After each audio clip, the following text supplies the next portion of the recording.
Bonjour tout le monde, dans cette vidéo qui est scindée en deux parties, je vais vous présenter les différents concepts de tunnel SSH. Donc on va commencer par le plan de la présentation.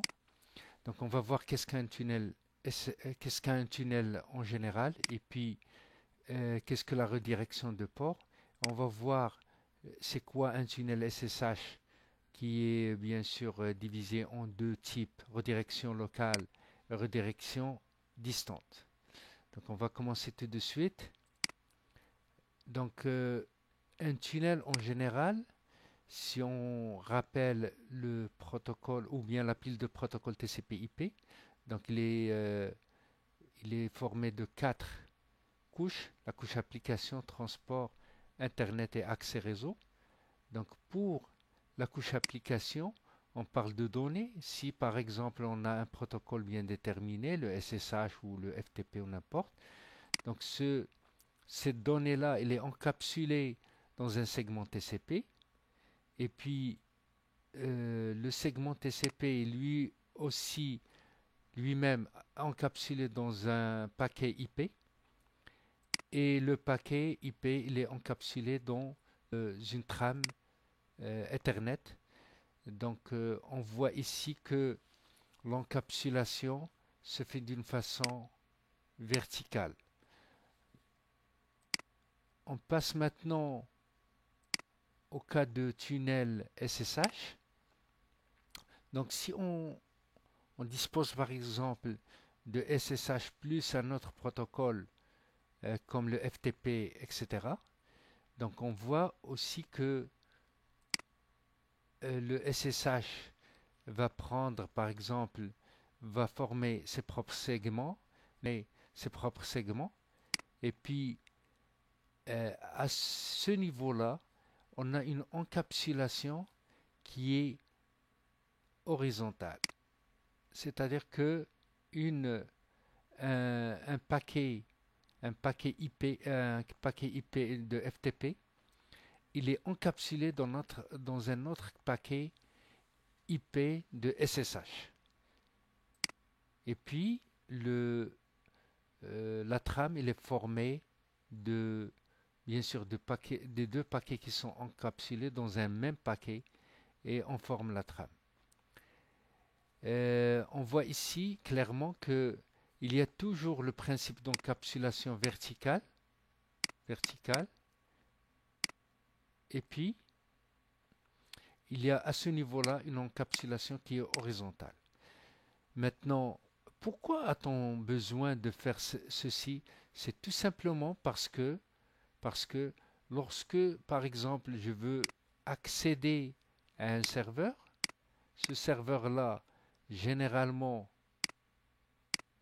il a un pare-feu qui le protège, et les pare-feux laissent par défaut des ports qui sont réputés sécurisés, par exemple le port 22 sur TCP de SSH, et le port 443 de HTTPS.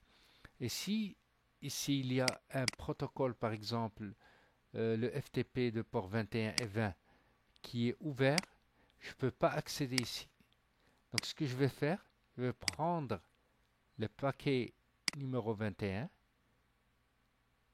ou bien ayons les segments de port 21 et les mettre dans des paquets de port 22. C'est-à-dire, je vais mettre euh, tout ce qui n'est tout ce qui est bloqué à l'intérieur de tout ce qui n'est pas bloqué par le pare-feu.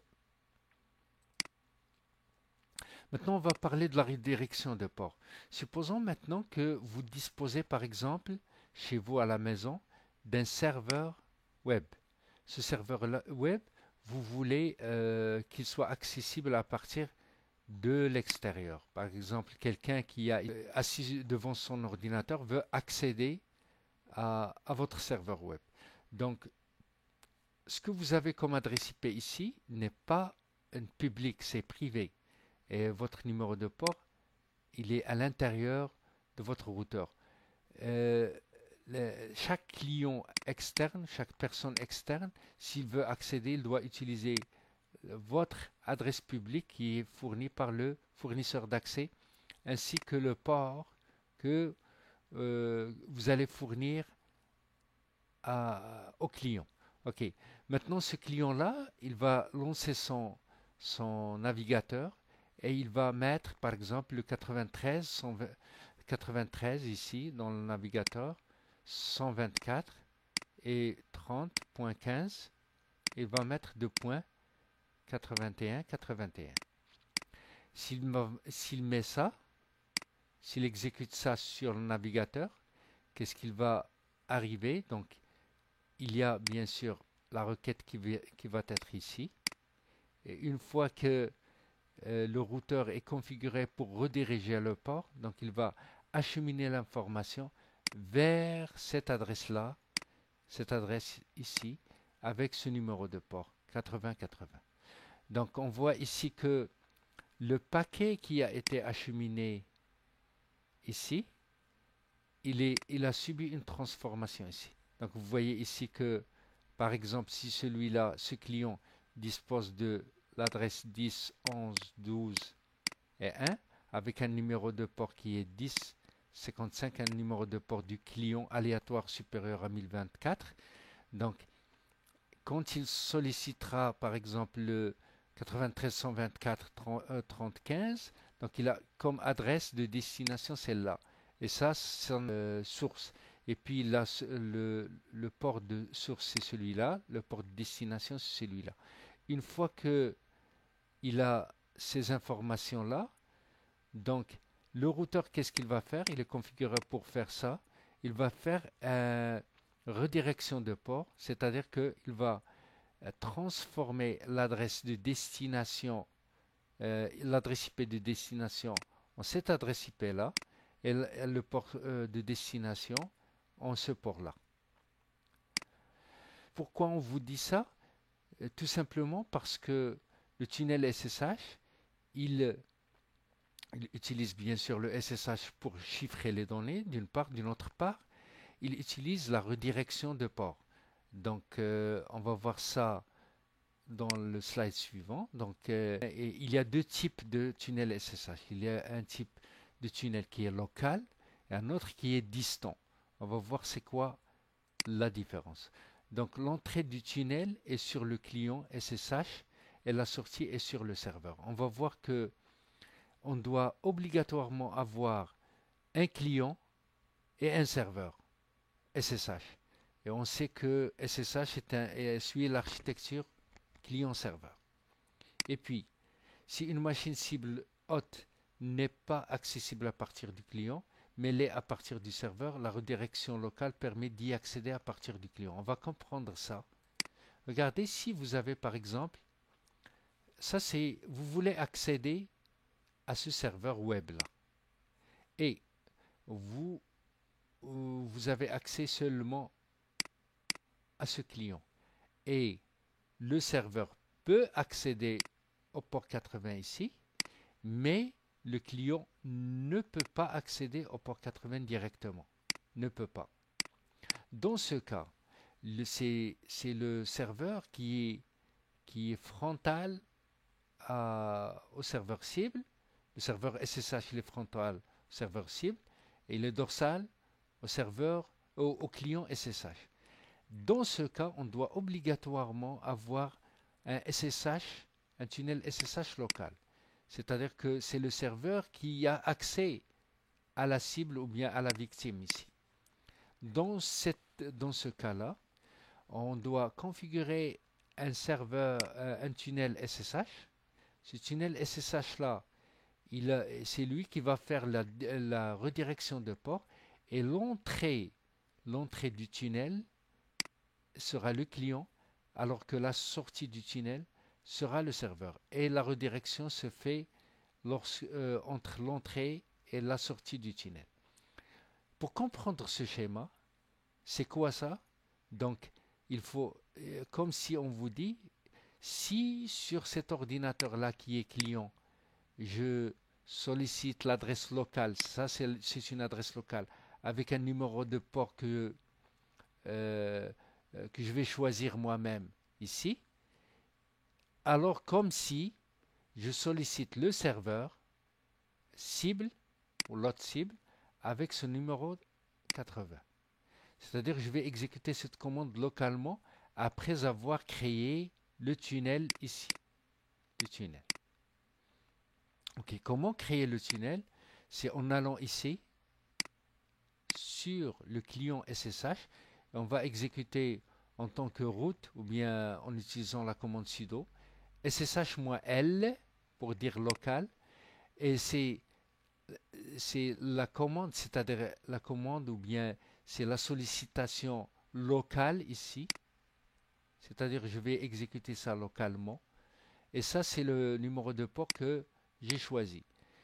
Comme si j'exécute à distance sur cette machine-là, celle-là, de 0.30, avec le port, bien sûr, 80. Et ici, c'est le nom d'un utilisateur. Moi, j'ai choisi root. Vous pouvez choisir n'importe quel utilisateur qui est déjà existant sur le serveur SSH. Donc, c'est ici le serveur. Le serveur SSH, c'est ça son adresse IP que j'ai mis ici. Donc, ça, c'est pour le local. Par contre, si on est dans une situation où, par exemple, c'est le port 80, il est accessible à partir d'un client SSH et pas accessible à partir du serveur SSH, dans ce cas-là, on doit créer un tunnel SSH en ajoutant ici à la place de "-l", "-r", pour dire c'est remote, distant. Et ici, on va solliciter par exemple le port 2222 dans la machine, dans le serveur local. C'est ici que je vais exécuter. Normalement, je vais exécuter cette commande-là ici. Et je vais bien sûr sur le client.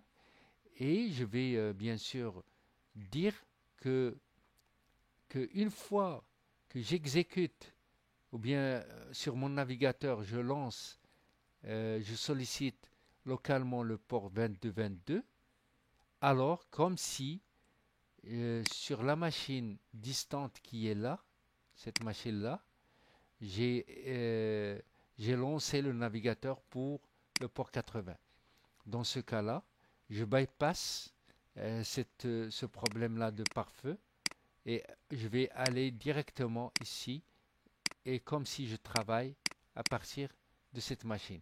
Bien sûr, toujours comme si, bien sûr, cet utilisateur qui appartient à cette machine, le serveur SSH. Toujours le nom de l'utilisateur, c'est un utilisateur du serveur SSH qui se trouve ici.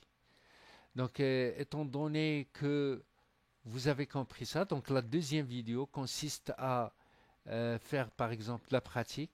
On va choisir des machines, un serveur SSH, un client SSH et une machine cible.